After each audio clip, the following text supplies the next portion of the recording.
All right. Well, welcome to the Dom and Josh show. I'm Dom, I'm Josh. and this is something that's been in the making for a little while now.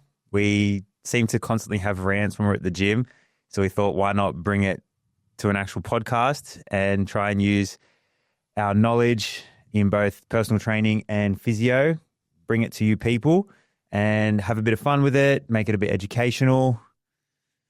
Yeah, really, it's more therapy than anything else for us, isn't it? Like we're gonna have these conversations regardless, and they've been immortalized in a film studio instead of voice notes. Exactly. So- We're going to actually film it and hopefully have some entertainment come out of it. But I think one of the main things is like we've both got both of us have over 10 years experience in both of our fields. We've both dabbled in all types of training. So we figured if we can put our old heads together and get out what we know, we think that there could be a lot of good that comes out of it. Who are we calling old though? You or me? Both. You crack 30. Yeah, true. I'm old. So we're both old. So bit of a background, 14 years experience as a PT, dabbled in bodybuilding, powerlifting, run half marathons, done obstacle course races, helped people in all those fields. So again, help people run every running distance from 10K up to ultra marathon. Taking people to the bodybuilding stage, taking people to the powerlifting platform, helped, wouldn't be able to tell you how many people lose weight, put on muscle and change their lifestyle habits. And I absolutely love it. Like I got into it because I was an overweight kid, always struggled with my weight, always struggled with confidence, found that training was a massive help, massive savior for me. And I just love being able to take people from an area that they didn't think they could get out of and get them to somewhere where they're proud of. That's kind of a brief background into me. Yeah. Of all those areas though, like what was your favorite? Oh, What did you enjoy the most? I think I definitely enjoyed the powerlifting the most. Like just being strong and lifting heavy stuff was always fun. The only downside to it was that powerlifting is what broke my body. How I met you. Yeah, I know. I was gonna say, yeah. Being a 100%. physio. But I think looking back at those experiences of, herniated discs, almost tearing a pec, shoulder dislocations and stuff like that, understanding why those things happened and being able to help people not make those mistakes when they get into the sport. So yeah, powerlifting definitely my favorite. Definitely the challenge of bodybuilding and the challenge of running. Like going from not being able to comfortably run 10 kilometers to running 21 Ks. Disgusting. It was fun. Like the challenge of it, like putting yourself through it and getting there at the end and going, wow, I just ran 21 Ks and then I'm going to do this again. Yeah. It explains your carbs though as well. Oh yeah. Again, we don't have to go into that just now, but Oh yeah. Yeah. what about you? Man, how long we got? Physio, S&C, PT as well. Did a little bit of PT during my undergrad. Put myself through uni with that. I've been around competitive sports since I was like 5 years old. I was a swimmer, cricketer. Had an injury history longer than most people's shopping lists. Again, kind of how I actually fell into physio in the first place. I actually wanted to be a PE teacher. Have I told you that? No. I wanted to be a PE teacher. And mum said no. Basically, she's a teacher herself and she's like, no, I'm not letting that happen. So what other avenues I had to, still be around athletes, still be around sport, outside, like I thought outside at the time. Joke's on me, like I'm inside 9, 10 hours a day. But yeah, like been around physios for a really long time with my own surgeries, my own injuries, pecs, low backs, knees, every soft tissue injury known to mankind. You name it, we've had it between the two of us, other than probably a neck injury, like a genuine like neck injury. Yeah. So been around for a long time, helped everyone from, I say it a lot, like 8 to 80, but it's probably a little longer than that, a little bit of a wider spread. But more recently, more so like down youth sport performance, youth athletic development, both on like the performance side and on the injury and the rehab side. Because it's one of those things like being a youth athlete. Like I had so many injuries as a kid Yeah. that like, you know, a lot of them actually are the reason why I couldn't, apart from my own laziness at certain points as well. A lot of them are the reason why I couldn't quite, you know, take it as far as I really wanted to. So yeah, being able to help other youth athletes who are in that kind of age bracket that I was in at the time when my career started to fizzle out, Yeah. and seeing them like being able to get through these things when they're feeling, you know, lost or like, is this it? That's a lot of what I enjoy doing at the moment. Nice. And what did you call it? A client or a patient when someone's in front of you? Honestly, I actually interchangeable, to be fair. Yeah. I prefer client. Yeah. Like I prefer to call them clients because I think personally, like patient implies a little bit of like a talking down to them or like a little bit of like a lording over of that authority. Also, like it kind of implies a little bit more like sickness than anything else. Yeah. Okay. Sometimes it just slips out though because we're Yeah. taught patient Yeah. all the time and so many people will say it. For me, client though, like Yeah, okay. it's far more collaborative what I do. So do you have a favorite type of client? At the moment, yeah, like the youth athletic development for sure. So anyone in like youth sport, injuries, niggles, things like that, for two reasons, right? Like a lot of the time you don't actually have to change a lot or do a lot. It's actually about stripping back or trimming the fat, like taking back the useless stuff that they're doing. There's a point where extras become too much. Yeah. And that's actually where you see them actually start to progress a lot more. I do enjoy working with powerlifters or like people who just strength train, like just the hobby lifter, I call them. Like that's me. What you now. are. Yeah, exactly. That's me now. Like, you know, I've been through the powerlifting life. I was like, it was fun while it lasted. But like I enjoy helping them because it's very simple when it's done well. Yeah. But then I also love like helping like, you know, old grandmas because they'll tell me their life story and then I inherit more grandparents. Yeah. Exactly. That's great. Yeah. Like I love helping those people out. Who's your favorite to work with? Because I know like, here's the thing, right? Like I know you train your mum and dad, Yeah. and like I guarantee that while it gets on your nerves sometimes, I guarantee you actually really enjoy that couple hours a week. Yeah. No, training mum and dad is definitely fun. I think for me, it doesn't matter what level they're at, as long as they're open to learn. Yeah. They're open to take whatever knowledge I have to give them, and they actually believe in their goal. Like I've had people over the years that have come to me with a goal, and you get excited for their goal, but they're not. Yeah. And then it's like you start training them, you start giving them recommendations and everything, and it just fizzles away because it's not real for them. So anyone, like, regardless of how old they are, whether they're in their early 20s, if they're middle-aged with kids, if they're elderly, it doesn't matter. Like if they're really committed to their goal and they really want to accomplish something together, that's what I love. Like I had a client recently who she really wanted to compete in the Masters in powerlifting and she wanted to set the Australian record.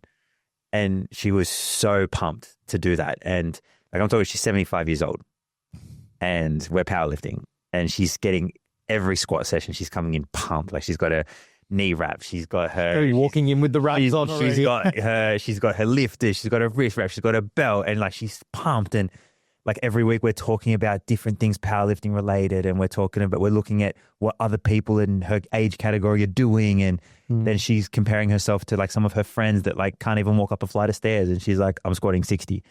Like, what's your excuse again? Yeah. And like, she's the passion, like it just comes out in her. And I absolutely love that. And then, you know, you get the 25-year-old that's never trained a day in their life. That's like, I know how important this is to me and I really want to learn how to train.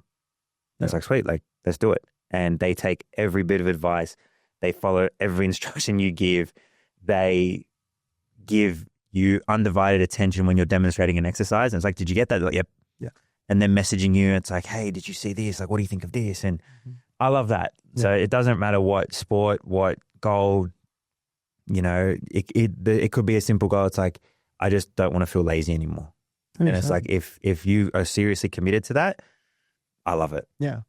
I think like that's actually, you mentioned it there. It's like the people who give a crap. Yeah. Like that's a lot of the real joy of working with a lot of youth athletes, not all, but a lot. Yeah. Is like they generally, especially if like, I'll take rugby league for that because that's a lot of them at the moment, right? If they're in that sort of like 14 plus age bracket, like 14 to 15, they're being identified as talent or potential. So they're either in talent ID squads or, you know, looking at pathways towards like the actual like pathways from Harold Matts, SG Ball, Jersey Flag, reserve grade, whatever. And like, they're all right, like I really want to do this. And the real good ones, they will give you every bit of attention. Like most 14-year-olds don't give a 30-year-old man a lot of eye contact. No. But these kids do. Yeah. And like I can demonstrate drills or like talk them through things once And they get it. They've got it. And like that is a lot of fun because like that's why you see such good results. Because the older we get or like the less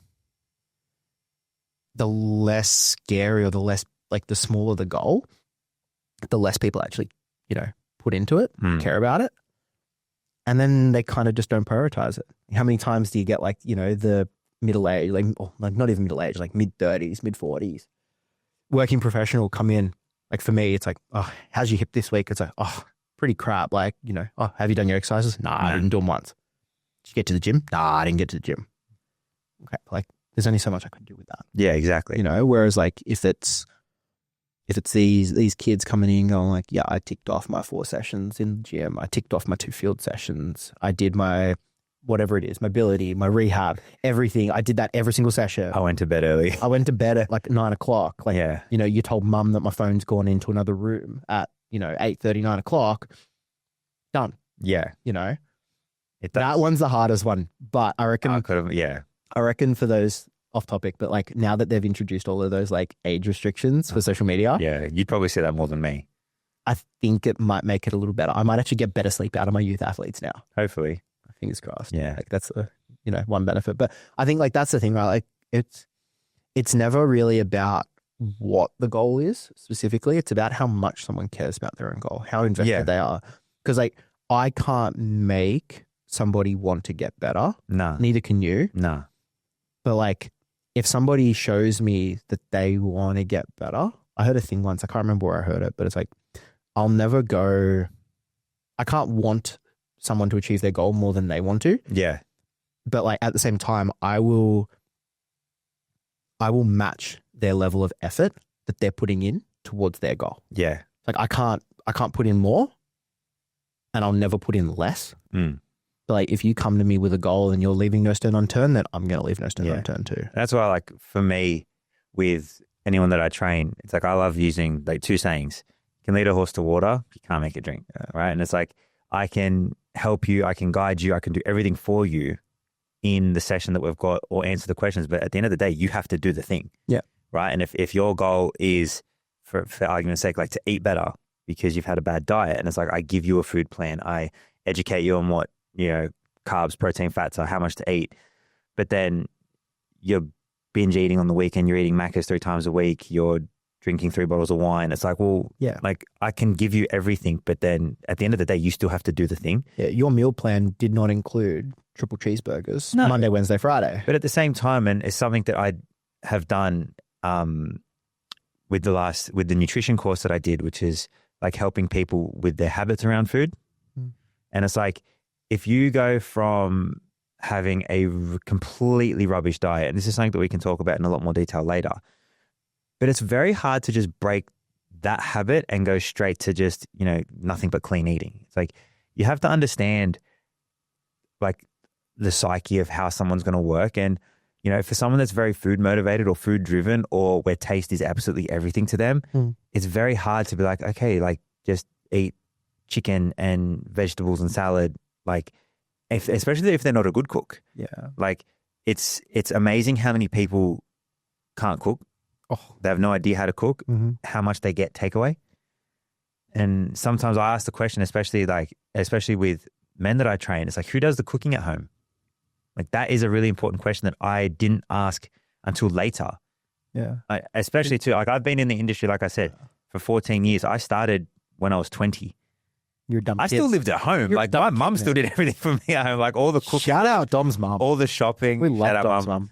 all the cooking and stuff, like that was done at home. And yet I'm training 40-year-olds being like, why can't you follow this simple food plan? It's like, well, I didn't understand what it was like to have kids and have a high stress job and have all these other responsibilities on my plate. But then you're also telling the 40-year-old dude. You're not telling the 40-year-old dude's wife. Exactly. And if she's cooking. Yeah. And that's why later into my career, I realized you have to take so many things into account. And one of my coaches that I had, especially around my nutrition, he kind of explained something to me which has stuck with me forever. It's training and nutrition and health and lifestyle and everything like that. It doesn't work on a linear progression. It works like a spider's web. Yeah. So if you imagine that you're in the center of the spider's web, everything around you is connected. Mm-hmm. And if something over here is happening, it could affect something over here. So it's like, I didn't understand that for a really, really long time. And it's like, I'm trying to bash my head into a brick wall. It's like, why can't you just do the simple thing? It's like, well, as simple as it is, it's not so simple. It sounds simple in theory. Yeah. But Yeah. like in practice, Yeah. it's never easy. But it's the same with healthcare. It's the same with injuries. It's the same with rehab. It's the same with whatever you want. There's so many factors that go into it, right? Like, you've got the psychological side of injury. You've got the social side of injury. Like, let's take powerlifting. Like, how many powerlifters or team sports? Like, the rehab group is like the worst thing in the world.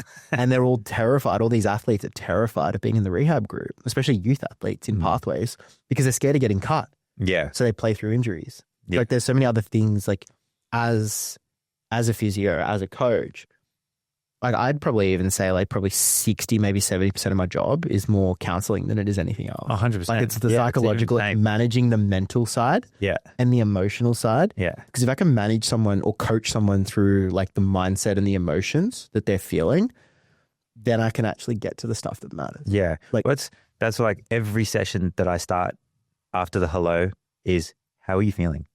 How are you? What's going on? Yeah. Because I can have a plan in my head of any type of session, whether it be powerlifting, whether it be bodybuilding, like whatever it is. And if I don't understand exactly how that person is feeling in that exact time, it can derail the session from the first set. Yeah. And sometimes it's like, okay, you've come in, you've had 2 hours of sleep, you haven't eaten properly, you're underhydrated, you're stressed out up to your eyeballs. It's like, we're not going to push very hard today. Like, we're just going to go through the motions and we'll see how we progress in the session. Yeah. Right? Whereas I could have in my head, oh, we're going to try and PB like these 3 particular lifts today because last week you moved them really well, you hit extra reps. But if I try and push that, one, I'm running the risk of injuring that person. Yep. The session becomes less enjoyable. And then we're at this standoff where it's like, why aren't you doing the thing? And then it comes out later and it's like, oh, I've been like hounding you for the last 15, 20 minutes. Now I kind of feel like a dick because I didn't take into consideration how you felt. Now, there are obviously some people that won't care and they'll want to push. Yeah. But for the majority of people that I work with, especially at the moment, that's not what they're there for. 100%. And then like in those instances, even like on the rehab side, like sometimes the progression is staying exactly where we are. Yeah. For another week and not going backwards. Yeah. Like that is no result is a result. Yeah. And you see it so many times, but it's like, maybe in that instance, right? Like say it's powerlifting. Maybe we're not sending it on our squat. Maybe we're sending and we're PRing our Bulgarian split squat later in the session. Yeah. Or something like that. Or we'll push harder on the accessory and we'll just get through the basic movement of catch a pump and, just off. Yeah. Maybe it's not even a powerlifting session. Maybe it just turns into like, let's go sit on 3 machines and then just we're done. Potentially. Exactly what I did this morning. Yeah. Dog didn't even show up. No, I dogged the session this morning. I dogged it. I didn't sleep well last night. But yeah, like I think that's kind of a good background on us. Yeah. Like you said, like I think a lot of this is just going to be the conversations that we text each other anyway. Yeah. To be honest, some of them might actually be useful. Who knows? Well, I think, really, like this is just another excuse for me to yell at the internet. So like, I'm good with that. I'm actually like, kind of what I explained to Jacob this morning. He goes, "Where are you going?" I go, "I'm going to go talking to the internet." Yeah. Did you tell him you're doing it with me? Yeah. Yeah. Good. Yeah. We might get Jacob on the podcast. He was excited. Yeah. We'll bring him in one day. We'll bring him in. Yeah. Talk about youth athletes. He's going to be a problem. Infant athlete. Toddler. That's the definition of early specialization right there. Oh, yeah. That's a whole nother. What sport do you want him to play? Like more than anything. Because I know you love your basketball. Look, I you love your like, rugby look, league. I love my sport, and I've had this conversation a lot of times, and I think this will be the last point of this episode because we keep talking about it. I want him to enjoy whatever sport he plays. I would love to see him play basketball. I'd love to see him play league. I mean, I'd love to get him into little athletics because, just being able to run and being fit, I think is really good for any pathway. He loves the pool. So if a little swimmer. I mean, I'm already up super early to get to work. If I have to get up super early to take him to swimming, is what it is. I just want him to enjoy it. I don't want it to feel like a chore for him. Yeah. So when it's like, when he's a bit older and he starts playing, it's like, Tuesday afternoon footy training. Is he dragging me out the door or am I dragging him out the door? Yeah. I just want him to enjoy whatever sport he does. I want him to try as many as he can, gymnastics, swimming, running, league, soccer, whatever it is. Yeah. I just want him to enjoy it. And same goes for Natalia. Whatever she wants to do, if it is sport related, I just want him to enjoy it because I think if they enjoy it, they'll stay in it for longer. Yep. And it won't be a fight to do the thing. And like, I've coached juniors like under 6s, 7s, 8s and 9s, and the kids that come sprinting out of the car already in their gear, ready to train, versus the kids that like are getting dragged by their parents. Like you can see it from an early age, which ones want to be there and which ones don't. Yeah. And then the ones that play well every week are the ones that want to be there versus the ones that don't. So for me and the kids, it's like whatever they want to do, I'll back them into that sport 100%. If they don't want to do it, at least give it a try. Yep. And then if they're like, I don't like this sport, They might try something else. we'll try something else. Yeah. I think that's the key there is like, it's try something else, not just do nothing. Yeah. Because it'll change. Like he's 4. Yeah. He's obsessed with the Kato fighters at the moment. Like, Yeah. so that might change as he gets older. So we'll see. Yeah. That's it. Episode 1 done. How you feeling now? Feel great. I can keep talking. Yeah. Keep talking. Wraps us up. All right, sweet. See you all next time. See you next time.